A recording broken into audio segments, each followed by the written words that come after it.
അതായത് സൈത്ത് 5000 വോട്ടുകൾ മാത്രമാണ് നമ്മുടെ ഈ വി മുരളീധരന്റെ ഏജന്റ് അയച്ചിരുന്ന ഇതിൽ നിന്ന് 5000-ഓളം വോട്ടുകളുടെ മാത്രം ഒരു വ്യത്യാസമാണ് ഈ ഒന്നാമത്തെ സ്ഥാനാർത്ഥിയേക്കാൾ വി മുരളീധരൻ ഉള്ളത്. ഇപ്പോൾ ഈ അരുൺ പറയുന്ന കണക്ക് പ്രകാരം എന്തും സംഭവിക്കാം. 3 പേർക്കും ഒരേപോലെ വിജയ സാധ്യത പ്രവചിക്കാവുന്ന ഒരു മണ്ഡലമായി ആറ്റിങ്ങൽ മാറുന്നു എന്നുള്ളതാണ്. പക്ഷെ അപ്പോഴും മത്സരം നടക്കുന്നത്, ഇപ്പോൾ ശക്തമായ മത്സരം നടക്കുന്നത് വി ജോയിയും അടൂർ പ്രകാശും തമ്മിലാണ് എന്നത് പ്രധാനമാണ്. അതെ, അതാണ് സാഹചര്യം. ഇതിനിടയിൽ എം കെ രാഘവൻ അദ്ദേഹം കോഴിക്കോട് നടത്തിയ ഒരു പ്രസ്ഥാനം ഒരു പക്ഷേ ചർച്ച ചെയ്യപ്പെടേണ്ടതാണ്. ഇന്ത്യ മുന്നണി സർക്കാർ രൂപീകരിക്കുമെന്ന അവകാശവാദം അദ്ദേഹം ഉന്നയിക്കുന്നുണ്ട്. അദ്ദേഹം എം പി ആയി നിന്നൊരു അവകാശവാദം ഉന്നയിക്കുമ്പോൾ എന്താണ് അതിന്റെ അടിസ്ഥാനം എന്നറിയില്ല. എന്തായാലും അത്തരം ലീഡ് നില വീണ്ടും മാറിയിരിക്കുന്നു. വി ജോയ് മുന്നിൽ 2,44,379, അടൂർ പ്രകാശ് 2,43,47,332 വോട്ടുകൾ. ജോയിക്ക് ചെറിയ ഒരു മുന്നേറ്റം ഈ ഘട്ടത്തിൽ ഉണ്ട്, വളരെ ചെറിയ മുന്നേറ്റമാണ്. നേരത്തെയുള്ളതിനേക്കാൾ 100-200 വോട്ടുകൾ മാത്രം ജോയി വീണ്ടും മുന്നേറുന്നു. അരുണ, ഒരു സംശയം കൂടി ഉള്ളത്, അതായത് EVM മെഷീനിലെ വോട്ടുകൾ പൂർണ്ണമായി എണ്ണിത്തീർന്നാലും ആറ്റിങ്ങലിൽ മുമ്പ് ഒരു തർക്ക വിഷയം ഉണ്ടായിരുന്നില്ലേ ഈ തപാൽ വോട്ടുകളുമായി ബന്ധപ്പെട്ട്? അതുകൊണ്ട് ചില വോട്ടുകൾ എണ്ണാൻ ഇനിയും ബാക്കി മാറ്റിവെച്ചിരിക്കുന്നല്ലോ. അതുകൊണ്ട് EVM മെഷീന് ശേഷം ആ വോട്ടുകൾ കൂടി എണ്ണേണ്ടി വരില്ലേ ഒരു അന്തിമ ഫലത്തിന് വേണ്ടി? തീർച്ചയായും തപാൽ വോട്ടുകളുടെ എണ്ണം വളരെ പ്രധാനപ്പെട്ടതാണ്. 13,000-ഓളം വോട്ടുകൾ ആറ്റിങ്ങലിൽ തപാൽ വോട്ടായുണ്ട്. അതിന്റെ ഫലം കൂടി ഇതിലുമായി ചേർത്ത് വയ്ക്കും.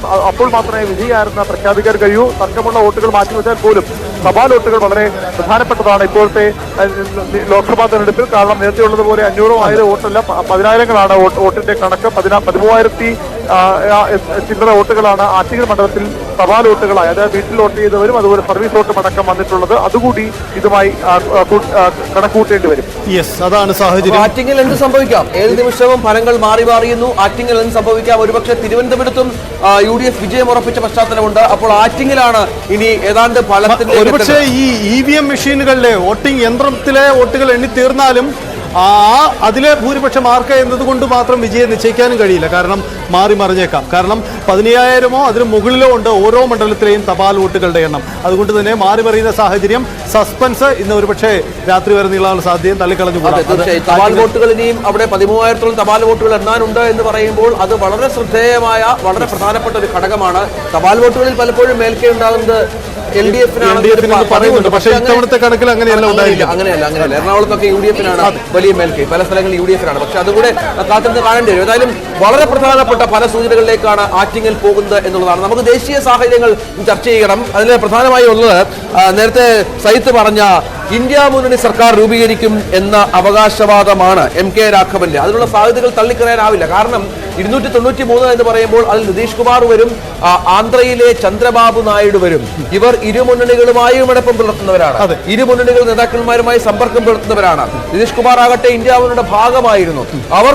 അവർ രണ്ടുപേരോട് ചേർന്ന് ഒരുപക്ഷെ 10-30 സീറ്റിനടുത്ത് ഉള്ള ഒരെണ്ണമുണ്ട് എന്നാണ് ഇപ്പോൾ മനസ്സിലാക്കേണ്ടത്. അവർ കൂടി ഒരുപക്ഷെ മറുകണ്ഠം ചാടിയാൽ BJP-ക്ക് സർക്കാർ രൂപീകരണം വലിയ പ്രശ്നമായി മാറും. അതിനുള്ള മറ്റു മാർഗങ്ങൾ അവർ തേടേണ്ടി വരും. ഏതായാലും ദില്ലിയിൽ ഇതുമായി ബന്ധപ്പെട്ട ചർച്ചകൾ ആരംഭിച്ചു കഴിഞ്ഞു. ഇന്ത്യ മുന്നണി നേതാക്കളും സജീവമാണ്. ശരത് പവാറും മറ്റും വിവിധ നേതാക്കളെ ബന്ധപ്പെട്ടു എന്ന വാർത്തകൾ ഈ ഘട്ടത്തിൽ പുറത്തു വരുന്നുണ്ട്. നിതീഷ് കുമാറുമായി അവർ സമ്പർക്കം പുലർത്തുന്നുണ്ട്. വളരെ പ്രധാനപ്പെട്ട കരുനീക്കങ്ങൾ, രാഷ്ട്രീയ കരുനീക്കങ്ങൾ ഡൽഹിയിൽ നടക്കുന്നു എന്നതിന്റെ സൂചനകൾ കൂടി പുറത്തു വരുന്നു. അതായത് ലോക്സഭാ തെരഞ്ഞെടുപ്പ് ഫലം ഇന്ന് പുറത്തു വന്നാൽ പോലും ഈ വാർത്തകൾ, ഈ ചർച്ചകൾക്ക് അവസാനമില്ല. കാരണം അതിന്റെ ആകാംക്ഷ സർക്കാർ രൂപീകരണത്തിലേക്ക് കടക്കുന്നവരെ നീങ്ങും. നേരത്തെ BJP സത്യപ്രതിജ്ഞയുടെ തീയതി പോലും അനൌദ്യോഗികമായി പ്രഖ്യാപിച്ചിരുന്നു എന്നതായിരുന്നു ദേശീയ തലത്തിൽ വന്നിരുന്ന വാർത്തകൾ. അതിലൊക്കെ മാറ്റമുണ്ടാകും. അതിലേക്കാണ് ഈ തെരഞ്ഞെടുപ്പ് ഫലം എത്തിച്ചേരുന്നത്. നിലവിലെ ദേശീയ തലത്തിലുള്ള ചിത്രം ഇങ്ങനെയാണ്. 294 ഇടങ്ങളിൽ NDA ലീഡ് ചെയ്യുന്നു. 232 ഇടങ്ങളിലേക്ക് ഇന്ത്യ മുന്നണി വരുന്നു.